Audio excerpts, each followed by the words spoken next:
ang mga pagsubok sa buhay mo, na para bang nag-aalingan ka sa Panginoon.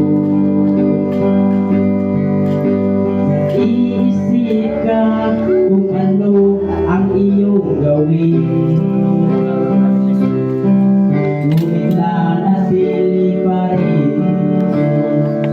sa buhay mo. Huwag mawalan ng pag-asa, kaibigan. Ang mga pagsubok sa iyo'y dumaraan lamang. Asahan mo may handang tutulong sa iyo, na tinitibay si Jesucristo. Sabi ng Panginoon, tumawag ka at ako'y sasagot sa iyo. At ako'y magpapakita ng mga bagay na di mo pa nakita.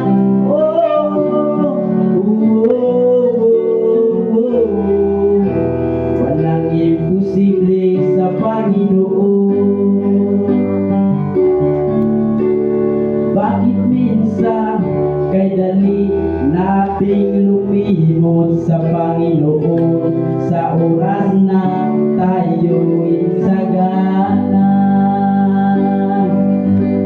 Kapag dumarating na ang mga kagipitan sa buhay mo, saka pa palang tatawag sa Kanya. Huwag mawalan ng pag-asa, kaibigan. Ang mga pagsubok sa iyo'y dumaraan lamang. Asahan mo may handang tutulong sa iyo, na dilitibay si Jesucristo. Sabi ng Panginoon, tumawag ka at ako'y sasagot sa iyo. At ako'y magpapakita ng mga bagay na di mo pa nakita.